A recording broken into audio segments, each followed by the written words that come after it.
I'm often accused of being Islamophobic, as are many who call attention to the reality of jihad terror. In George Orwell's Nightmare of a Totalitarian Future, the novel 1984, a secret police monitors citizens for so-called thought crimes against the totalitarian state. A thought crime is an idea or an attitude the totalitarian rulers deem to be politically incorrect. Islamophobia, which is generally understood to be an irrational or pathological hatred of Muslims or Islam, is the name that has been given to a modern-day thought crime, and a global movement is promoting its incorporation into law today.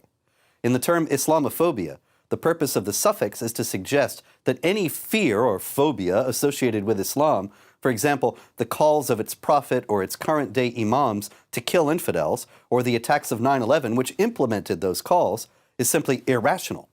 And worse, Islamophobia is a response to those attacks that reflects a bigotry that itself should be feared. That's the idea.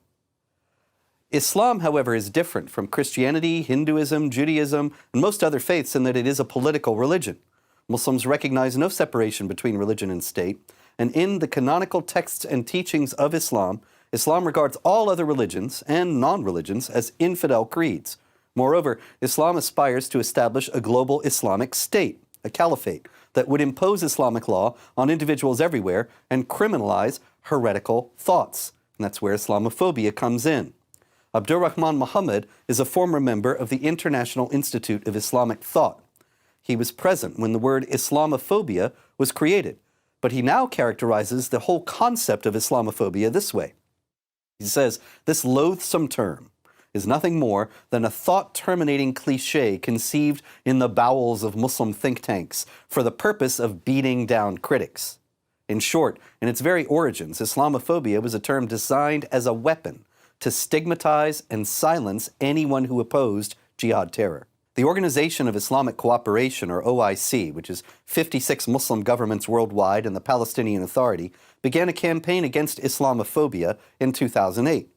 The OIC declared its intention to craft a legal instrument to fight against the threat to Islam from what they said were political cartoonists and bigots. Of course, they were referring to the Danish cartoons of Muhammad that appeared in 2005, touching off international riots and killings by Muslims worldwide, the burning of embassies, the murder of non-Muslims, including a Catholic nun.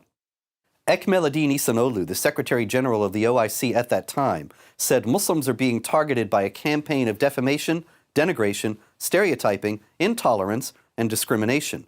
Note that he was talking about the cartoons of Muhammad, not the people who were killed over the cartoons of Muhammad.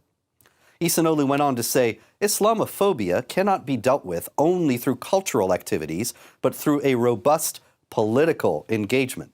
That engagement would be directed toward restricting the freedom of speech. Abdoulaye Wade, president of Senegal at that time and the OIC chairman, explained it this way. He said, I don't think freedom of expression should mean freedom from blasphemy. There can be no freedom without limits. In July 2008, in a briefing on Capitol Hill, Pakistani embassy representative Asma Fatima defended the Muslim outrage as necessary and called for restrictions on speech that insulted Islam. She said, the ideal of freedom of speech is precious to you, but it's not value neutral. You don't have to hurt people's sentiments and bring them to the point where they have to react in strange ways.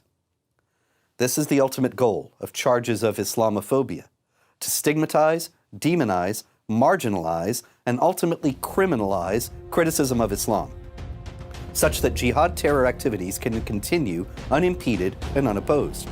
The charge of Islamophobia is a valuable tool the allies and supporters of jihad terrorists have to silence the foes of jihad terror. For more information, go to this website.